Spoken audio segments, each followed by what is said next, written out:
need to understand that God is patient. 10 minutes, y'all. 10 minutes.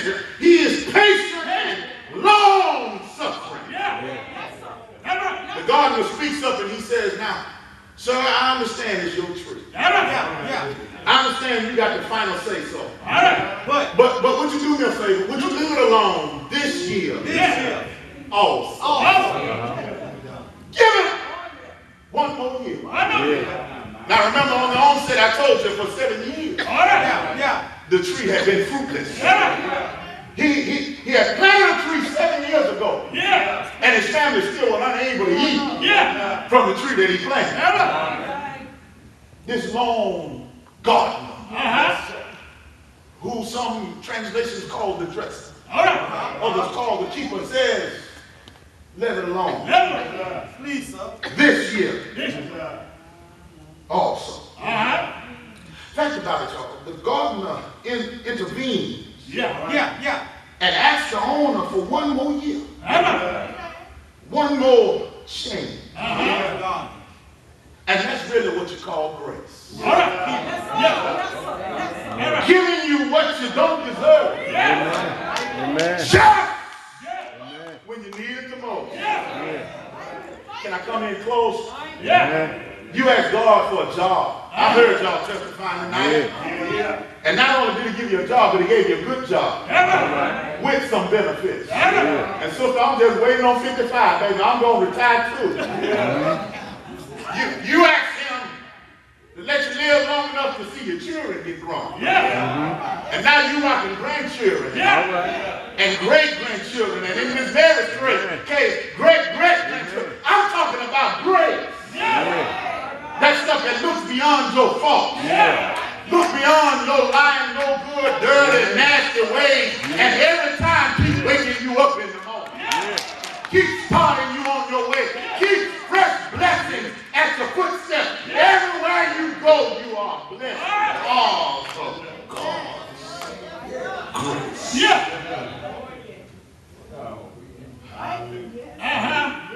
Not only must we say a word about the grace that is shown, but also look at the provision. Look again at verse 8. He says, sir, let me dig around. Let me dump it. In other words, he says, let me break up the stoniness of their heart. Let me enrich their lives. With my very presence. Now, just so that there's no misunderstanding, this keeper is Jesus. The owner is God. The keeper is Jesus. I told you who the tree is. Y'all might as well go on and accept this thing. That's what God did for us. Fact about it, Jesus had come to the world just for this reason. The great commentator Matthew Henry reminds us, had it not been for Christ's intercession, the whole world, not just this one tree, the whole world would have been cut down. Y'all do hear the old man praying, I wasn't fit to live, too scared to die. That was the state of the whole world before Christ came. Fact about it, Christ shows us some extra attention. You know, really and truthfully, because your problem ain't my problem. I need somebody to get in my fire right there. There are some things that I have not yet experienced in life. There are some things you are still experiencing now. But he shows you some extra attention. He gives you just what you need.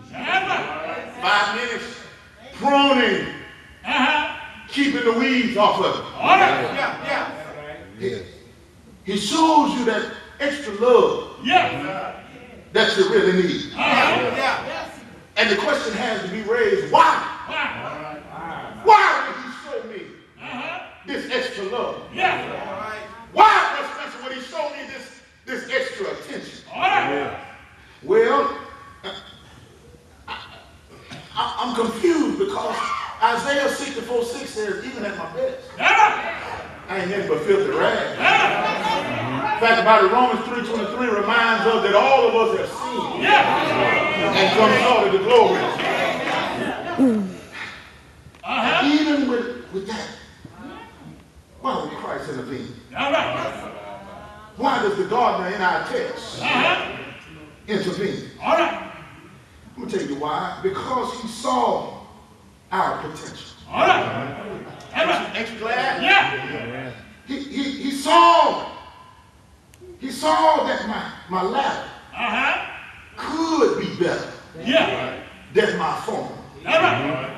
He saw that my future could be brighter than my past.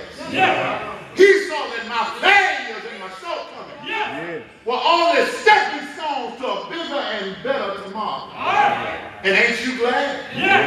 No wonder the Bible says it does not yet appear what we shall be.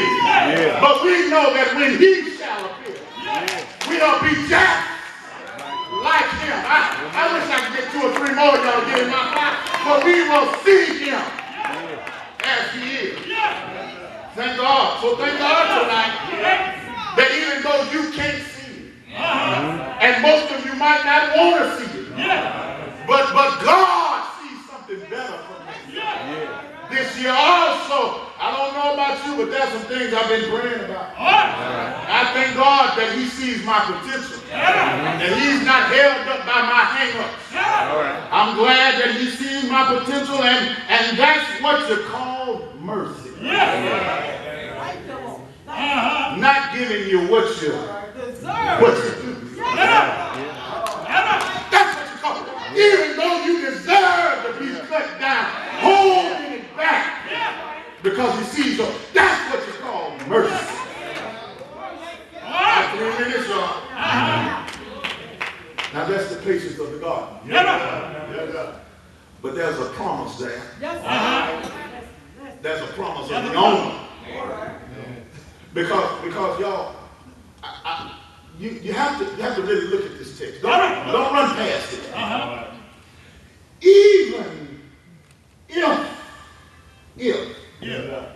Even if the owner agrees, the promise is he will come back next year.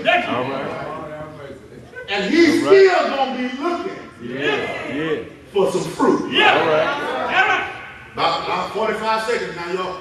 He's still going to be examining the circumstances, looking for some life and some vitality.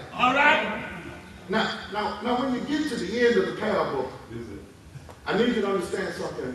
At the end of Luke, chapter 13, down at the bottom of verse 9, you don't find any sign of grace. No. You don't find any grace there.